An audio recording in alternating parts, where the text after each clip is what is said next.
Bonjour à tous et bienvenue sur Campus Channel. Aujourd'hui, nous accueillons l'ESC Clermont Business School, School for Life, since 1919. Pour nous parler de cette école, j'ai le plaisir d'accueillir le directeur général, Richard Soparno. Bonjour Richard, comment allez-vous? Bonjour, très bien, merci beaucoup, ça va bien. Et vous? Je vais bien, je vous remercie de me poser la question. Je suis ravi de vous accueillir sur ce plateau. Vous êtes là pour répondre à toutes mes questions pendant à peu près une demi-heure. Mais avant cela, nous commençons avec le traditionnel pitch.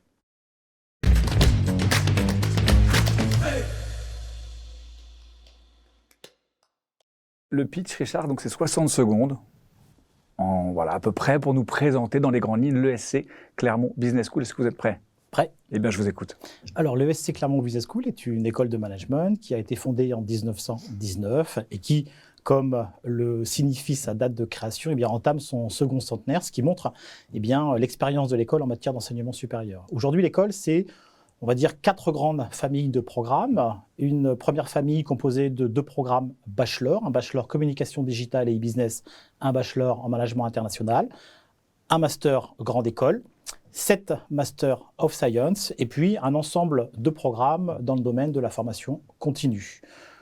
L'ensemble de ces programmes revêt pour les programmes master le grade de master et pour les programmes bachelor le grade de licence qui correspond aux reconnaissances les plus importantes conférées par le ministère de l'Enseignement supérieur et de la Recherche. Au plan international, l'école dispose des 3 principales accréditations que sont l'accréditation AACSB depuis 2006, l'accréditation EFMD pour ses programmes bachelor et l'accréditation AMBA pour ses programmes master grande école. Et aujourd'hui, l'école présente 3 singularités principales. La première, révéler les talents et les passions d'une nouvelle génération d'acteurs du changement au service de la planète et de l'humain. Seconde singularité, nous sommes une école à dimension humaine, et j'y reviendrai, et c'est un point extrêmement important. Et puis troisième singularité, nous offrons à nos étudiants des parcours à la carte qui leur permettent de choisir quelle est la voie qui leur correspondra le mieux. Merci beaucoup Richard. Merci. Voilà, alors vous l'avez entendu, alors, il y a toute une série de programmes. On va nous se concentrer aujourd'hui sur les bachelors et les masters, mais en revanche, la dimension humaine, le parcours à la carte, ça reste. Nous commençons tout de suite par les admissions.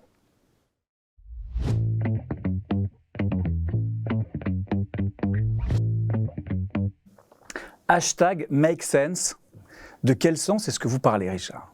Make sense, en fait, c'est la signification profonde de la révélation. En d'autres termes, lorsqu'un étudiant arrive à l'école, bien souvent, il ne sait pas de quoi est fait son projet, de quoi est fait son futur professionnel. Make sense, c'est toute la capacité de l'école à permettre aux étudiants de se révéler, de trouver sa voie, de se révéler à soi, de se révéler aux autres. En d'autres termes, de trouver un projet qui va faire sens et qui va lui permettre de donner du sens à ce qu'il est et ce qu'il a envie d'être dans le futur. Alors dans cette idée de donner du sens, comment est-ce que vous orientez les étudiants qui viennent vous voir? Je ne sais pas si c'est vous directement, mais imaginons que nous sommes sur un salon et qu'ils doivent choisir entre une entrée en programme master ou une entrée en programme bachelor. Comment vous les orientez, comment vous les aidez à choisir, ne serait-ce que parmi ces 2 grandes catégories de programmes que vous offrez? Alors, déjà, évidemment, ça va dépendre de leur niveau d'études antérieur, forcément, ça c'est un point important. Et puis, pour chacun de nos candidats, on va établir ce qu'on appelle un parcours personnalisé qui va permettre de mettre en évidence quelles sont aujourd'hui leurs principales aspirations, leurs principales qualités, leurs principaux projets. Et c'est à partir de là qu'on va les aider à s'orienter et à tracer le chemin, le parcours académique qu'ils vont pouvoir emprunter dans les différents programmes de l'école. On va jusqu'à les orienter quant au stage, quant au programme d'alternance, quant au parcours international, en semestre ou en double diplôme. Mais vous l'avez compris, l'idée, c'est vraiment de permettre aux étudiants de cerner quel sera leur projet et la manière dont on va pouvoir les accompagner pour leur permettre de se réaliser. Et alors, quelles sont les valeurs et les qualités que vous cherchez chez vos étudiants? Alors, on cherche des étudiants qui sont déjà et avant tout curieux, parce qu'on sait que c'est un élément indispensable à l'apprentissage. On cherche des étudiants qui sont ouverts, parce qu'on sait que c'est grâce à cette ouverture qu'ils vont pouvoir créer, se révéler, échanger aussi avec leurs collègues, travailler ensemble. Et puis on cherche des étudiants qui sont engagés, parce qu'on sait qu'ils vont se mobiliser et puis servir évidemment leur projet professionnel et en même temps contribuer à soutenir l'école dans son développement. Curieux, ouvert et engagé, comment vous faites pour tester? Quels sont les différents mécanismes que vous avez? Alors, bien sûr, ce n'est pas les mêmes en fonction des programmes, j'imagine, mais dans leur globalité, comment est-ce que vous allez pouvoir vous assurer que vous avez en face de vous les étudiants qui correspondent à ces 3 caractéristiques? On le voit assez facilement, en fait, dans chacun des moments de recrutement de nos étudiants. Il y a un moment qu'on appelle le pitch, comme celui que vous m'avez fait faire. Ce pitch-là permet déjà assez vite de savoir quelles sont les grandes sensibilités des étudiants. Et puis ensuite, on a un ensemble de questions à la fois très ouvertes qui vont permettre de saisir assez vite s'ils répondent à ces caractéristiques, s'ils détiennent ces qualités et si ça fait partie de leur ADN, de leur personnalité profonde. Donc c'est véritablement au travers de questions très ouvertes que l'on parvient à déceler ces qualités. Alors moi je vous mets une bonne note pour le pitch que vous avez passé, mais je vous aurais pris dans mon école, mais quel conseil est-ce que vous pouvez donner à un étudiant justement qui va devoir faire face à ces jurys, alors que ce soit préparer un pitch? J'imagine que quand on est un étudiant de bac, c'est pas la même chose que quand on est un étudiant de licence. Comment on se prépare à affronter l'ESC Clermont Business School? Bon, c'est pas un affrontement, c'est un moment de partage, c'est un moment d'échange et c'est un moment de bienveillance et de plaisir. Le premier conseil que l'on donne toujours aux étudiants, c'est d'être eux-mêmes. Parce qu'au fond, c'est en étant soi-même, en étant très honnête et très authentique que l'on va pouvoir exprimer profondément qui nous sommes. Et c'est au fond ce que nous cherchons à saisir chez nos étudiants, ce qu'ils sont intrinsèquement et ce qu'ils ont envie de devenir. Donc le premier et principal conseil, c'est d'être soi-même et de ne pas chercher à jouer un rôle particulier. Donc soyez vous-même, ne pas affronter son jury. C'est peut-être le premier cliché qu'on a écarté. En général, on arrive en entretien, on se dit que ça va être un match. C'est pas un match. Visiblement, c'est une partie. Ensemble, on va discuter et essayer ensemble de trouver de make sense dans l'entretien qu'on est en train de passer. C'est le premier cliché pour les autres, la rubrique des clichés.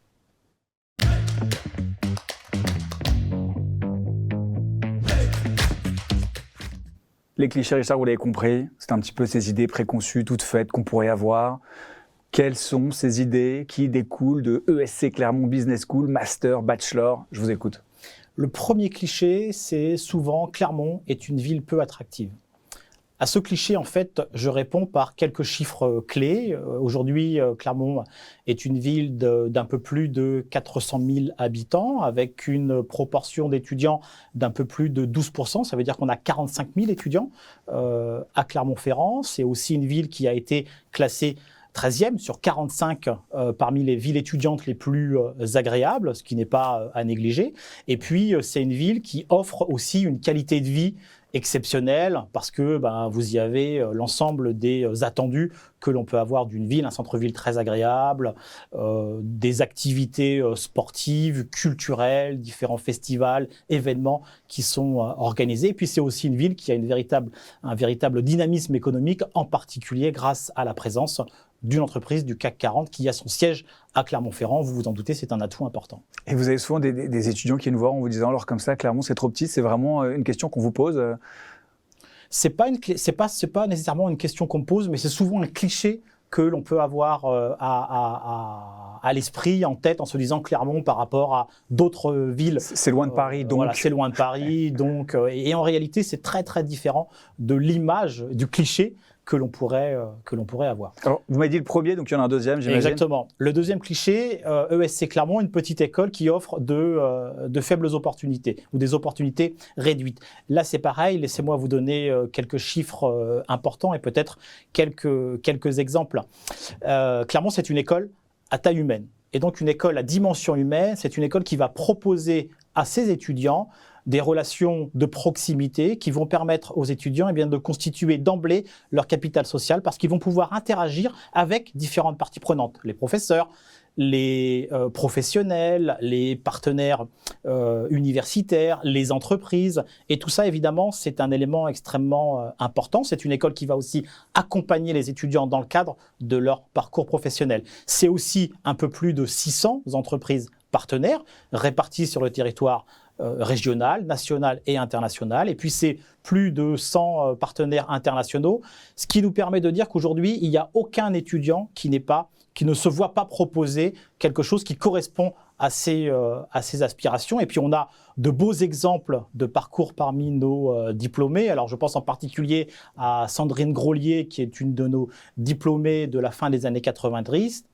qui a fait son stage chez L'Oréal et qui est aujourd'hui présidente des marques luxe France au niveau de L'Oréal, ce qui évidemment traduit, je crois, un assez beau parcours. Et puis on a des étudiants entrepreneurs, il y en a deux qui me viennent en tête. Les deux fondateurs de Capilum, qui est une entreprise dont on entend parler au niveau national. Oui, j'allais dire, ça n'a rien de petit, hein, effectivement, comme vous dites. Quand on parle de L'Oréal ou d'entrepreneuriat à ce niveau-là. Alors, on a parlé des admissions, des débouchés, presque en avance. Mais avant cela, revenons même au programme. Le programme, la vie étudiante, c'est tout de suite.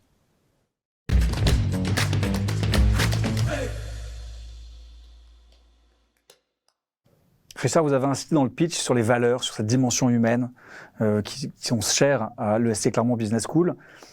Le plan Reveal 2022-2027, comment est-ce qu'il s'intègre dans la maquette pédagogique de l'école ?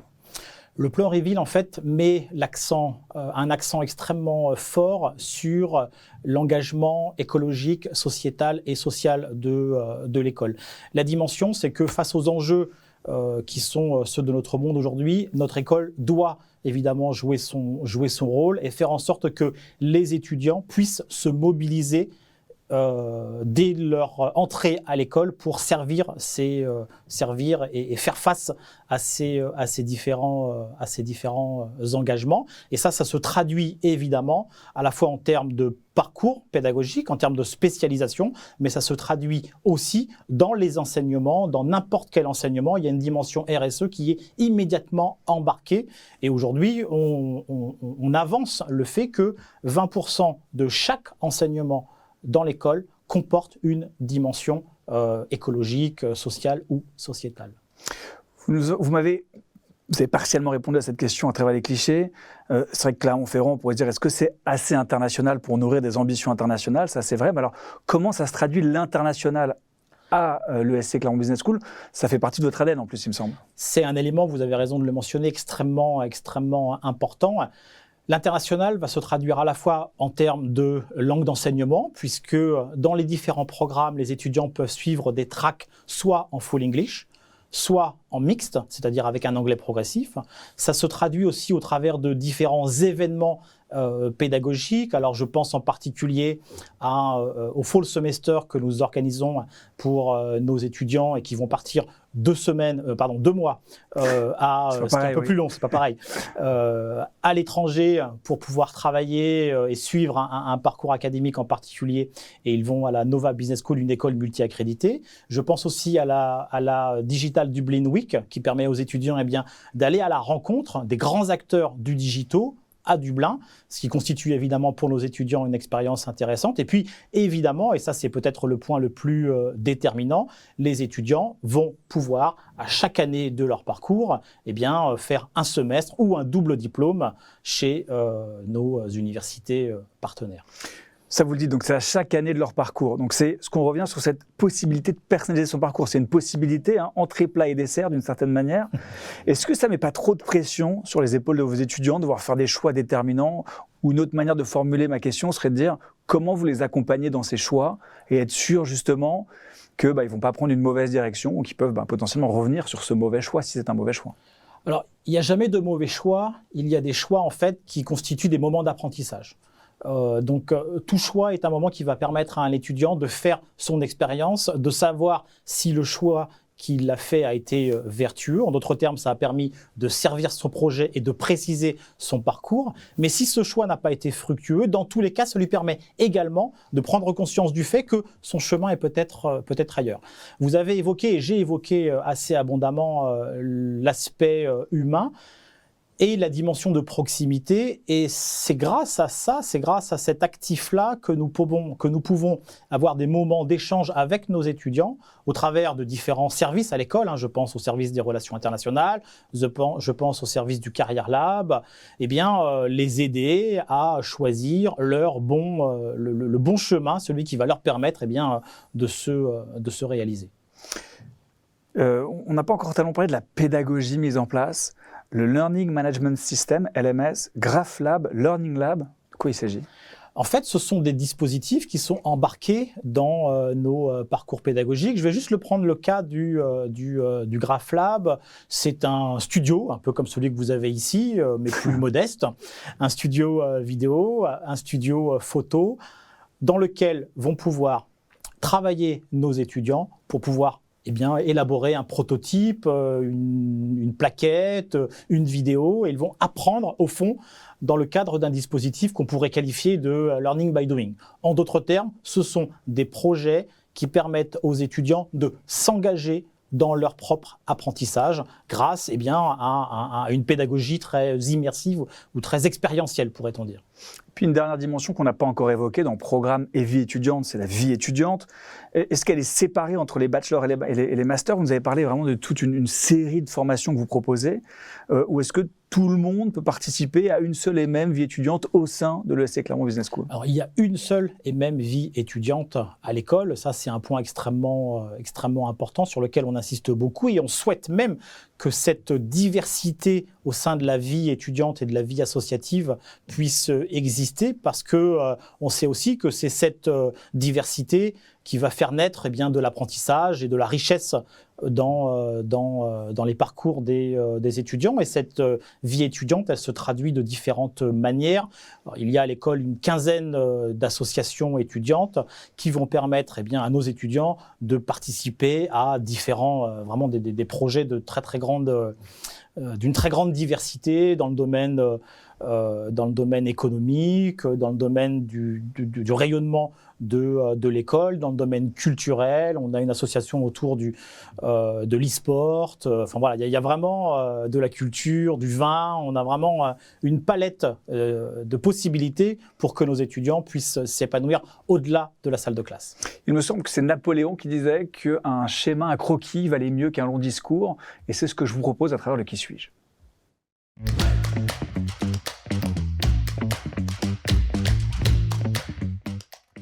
Alors Napoléon ne sera pas dans le Qui suis-je aujourd'hui. En revanche, ce que je vais vous présenter, c'est 3 images, 3 personnalités différentes.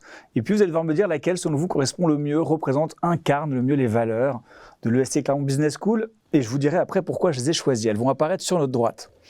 Le premier, tout à gauche. Alors peut-être je vais vous dire à quoi j'ai pensé. Un plan stratégique avec 4 enjeux. Ça doit vous parler. Attractivité, soutenabilité, expérience et impact. C'est partie du plan Reveal, ça fait partie des grandes valeurs de l'école.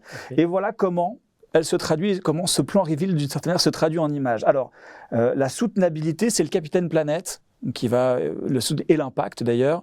En fait, on ne le voit pas sur cette image, mais le Capitaine Planète, il est sollicité par différents étudiants avec différents pouvoirs de différentes nationalités sur différents continents qui, pour solutionner des problèmes, alors ils vont faire appel à différents pouvoirs, le pouvoir du cœur, le pouvoir de l'air, le pouvoir du feu, et ils vont comme ça convoquer le Capitaine Planète qui va venir les sauver de différentes situations. Donc c'est ensemble et avec le cœur qu'on trouve la solution.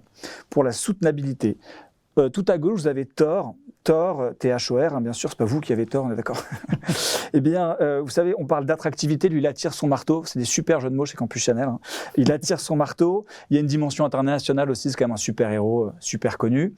Et puis au centre, Freud, puisque on parle d'accoucher de soi-même, de dimension humaine. Finalement, le ESC Clermont Business School, c'est comme une thérapie dans laquelle on va réussir à se révéler à soi-même et connais-toi toi-même d'une certaine manière. C'est un autre, c'est pas lui, mais ça marche encore.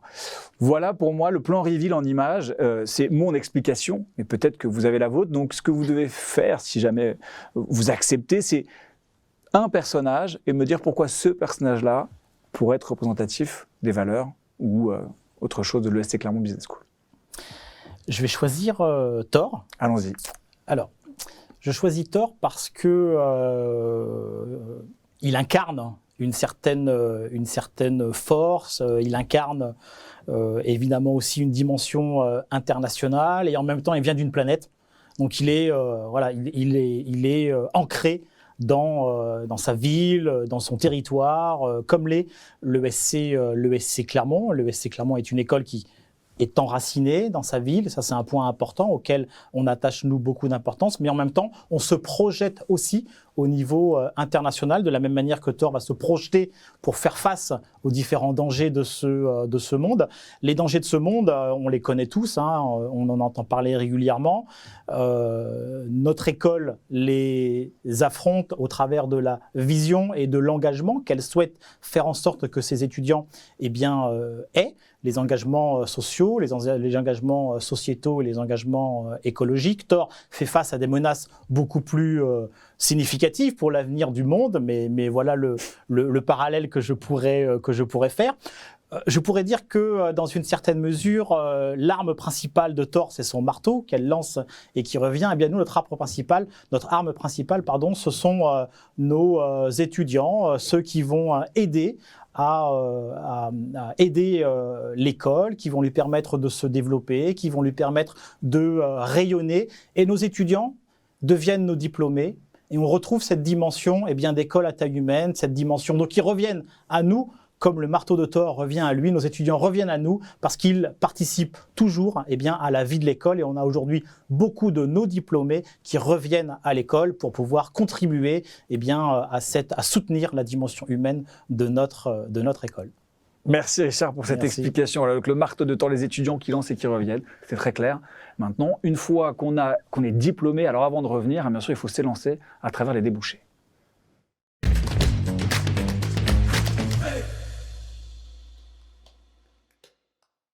Une école à forte dimension humaine, ça on l'a dit et redit. Est-ce qu'on peut parler de famille que l'on rejoint? C'est un réseau à vie, le SC Clermont?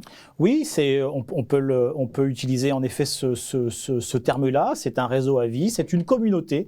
Moi, j'aime beaucoup le terme de communauté qu'on intègre, que l'on va pouvoir parfois un petit peu quitter, s'éloigner de cette communauté, mais toujours revenir quand le moment est opportun. Donc voilà, en intégrant le SC Clermont Business School, on intègre vraiment une communauté à laquelle on va pouvoir participer tout au long de sa vie. C'est un peu le terme que vous avez utilisé au démarrage et qu'on retrouve en effet, l'idée d'une school for life, d'une école pour la vie, donc d'une communauté qu'on intègre et dans laquelle on va pouvoir s'épanouir. School for life since 1919. 1919, je le dis en français, pardon, mon anglais ne me le permet pas. Hashtag Research for Life.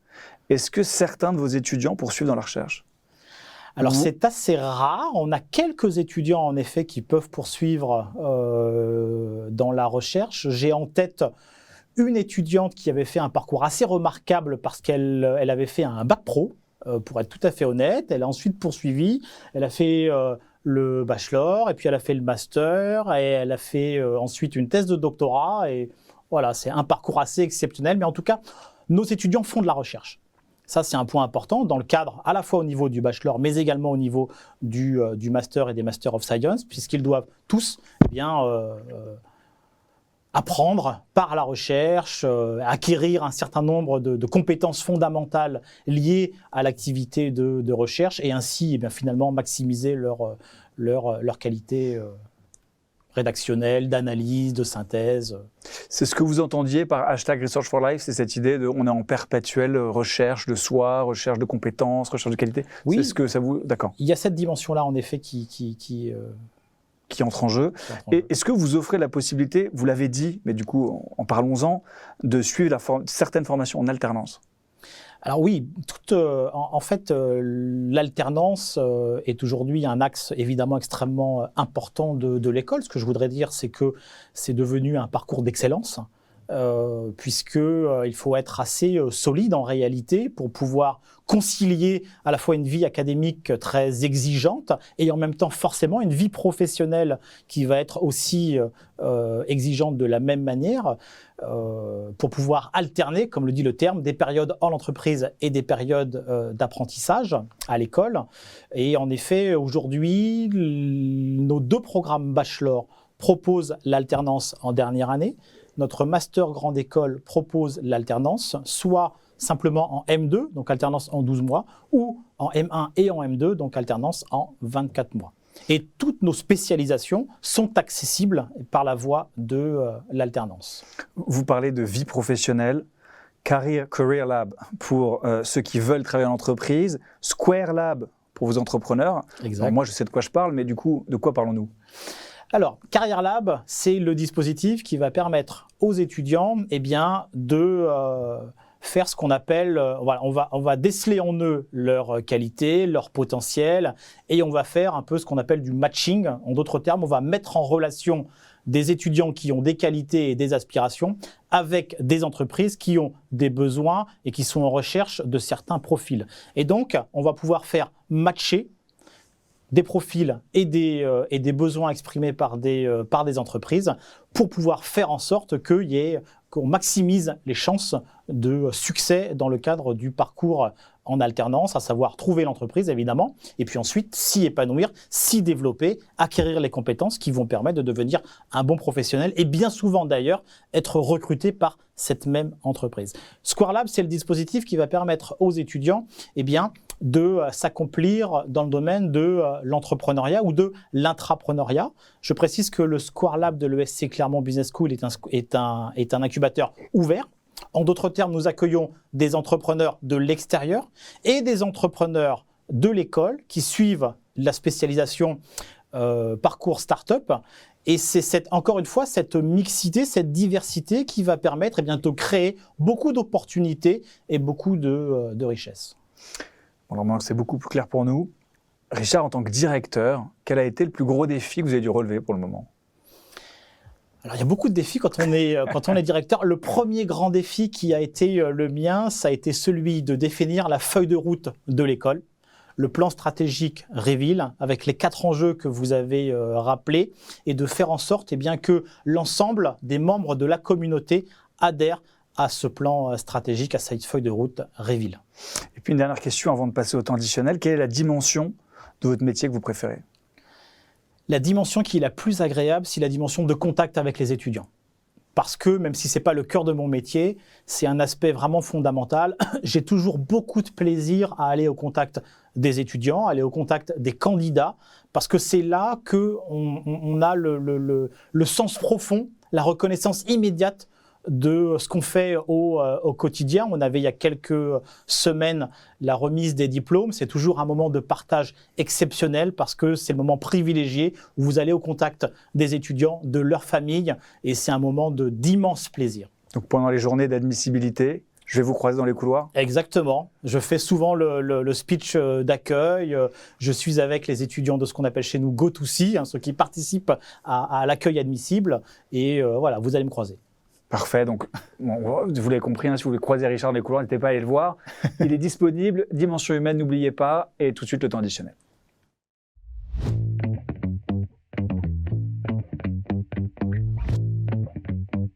Le temps additionnel, c'est un petit peu le moment où on fait le bilan de ce qu'on s'est dit. Alors on s'est dit beaucoup de choses, mais peut-être qu'on a oublié certains éléments que vous allez nous rappeler, ou à l'inverse, vous êtes renforcé, appuyé sur certaines valeurs, certaines qualités de l'ESC Clermont qui n'ont pas encore été citées. Je vous laisse la parole. Le premier point que je voudrais réévoquer, parce qu'il est vraiment central, c'est l'aspect du parcours à la carte, parce qu'il permet aux étudiants de trouver leur voie, et on offre dans l'ensemble de nos programmes des opportunités qui vont permettre aux étudiants de choisir leur chemin. La dimension humaine, on en a parlé, mais je voudrais réinsister, c'est un aspect extrêmement important, parce que c'est ce qui fait, au fond, le sens profond de ce que nous faisons. C'est ce qui va nous permettre d'accompagner nos étudiants, d'être en proximité. Et chez nous, un étudiant n'est jamais un numéro. C'est un prénom, c'est un nom, c'est quelqu'un avec lequel ou laquelle on interagit pour pouvoir échanger. Et puis peut-être quelques chiffres que je veux évoquer qui sont intéressants pour moi en lien avec le dernier classement du Financial Times et qui va, je crois, assez bien traduire les 2 points que j'ai évoqués précédemment. 2 de 7 pour 2 parce que l'école a été classée 2e sur le critère de Aims Achieved, c'est-à-dire la capacité qu'a l'école à aider ses étudiants à trouver leur voie et à atteindre leurs objectifs professionnels. Le deuxième chiffre, donc à nouveau le chiffre 2, pour 2e sur le classement du Value for Money. En d'autres termes, une école qui propose un retour sur investissement éducatif optimal, les accréditations, les reconnaissances, avec des droits de scolarité raisonnés. Et puis enfin, le chiffre 7, c'est-à-dire que l'école est classée 7e en termes de overall satisfaction, c'est-à-dire la capacité de l'école à fabriquer la satisfaction de ses étudiants, de ses diplômés, et qui va faire en sorte qu'elle soit recommandée à d'autres étudiants. En marketing, ils ont les 4 P, et à l'EC Clermont, vous avez les 3 P, non?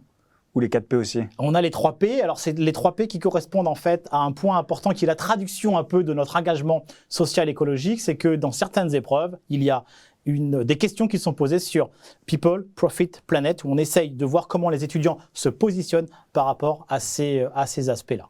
Profil, People, Planet. Je voulais conclure là-dessus. Je savais qu'il y avait une astuce. Les 4 P marketing ne sont pas les mêmes à l'EC Clermont Business School. Moi, je vais vous citer pour conclure une école qui a donc pour grande ambition d'être l'école qui révèle les talents et les passions d'une nouvelle génération d'acteurs du changement, plaçant l'humain et la planète au cœur de ses choix. C'est tout simplement ce que l'EC Clermont Business School vous propose, si ça vous intéresse. Merci d'avoir regardé Campus Channel et je vous dis à très bientôt.